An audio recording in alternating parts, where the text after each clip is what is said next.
Parmi les enfants de Dieu, quelques-uns ne connaissent le monde que comme une entité matérielle. Pour eux, ne pas être du monde signifie qu'il faut être un peu plus prudent à l'égard des choses matérielles. Nous ne suggérons pas que nous devons être laxistes concernant l'aspect matériel. Néanmoins, la grande question à l'égard de notre relation avec le monde est une question liée à la source. Sommes-nous du monde ou ne sommes-nous pas du monde?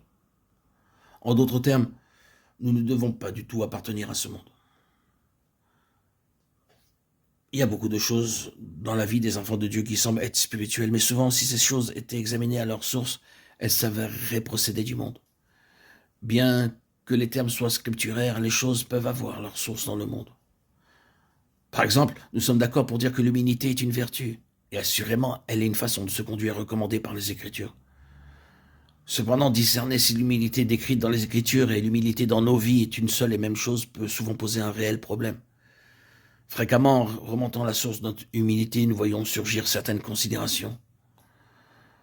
Pour exemple, sans aucune crainte, nous laissons quelqu'un perdre la face pour éviter d'être nous-mêmes critiqués. Notre humilité procède alors des considérations de ce monde. Extérieurement, elle peut être appelée une vertu, mais ne pas avoir son origine dans le royaume, qui n'est pas de ce monde. Elle a sa source dans ce monde, étant la conséquence de considérations mondaines.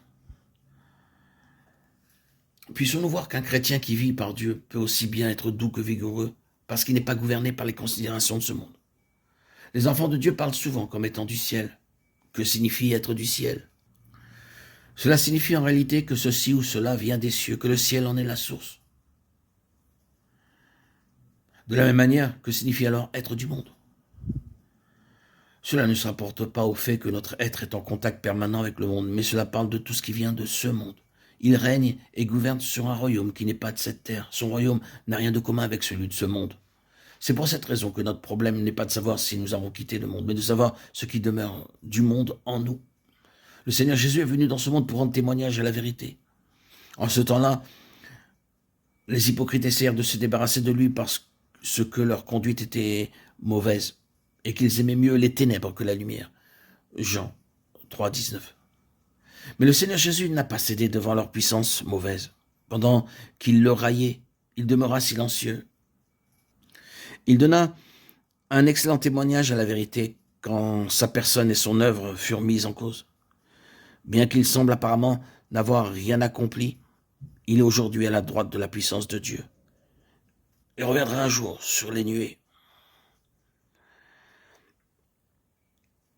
Que nous puissions ne pas du tout être affectés par ce monde.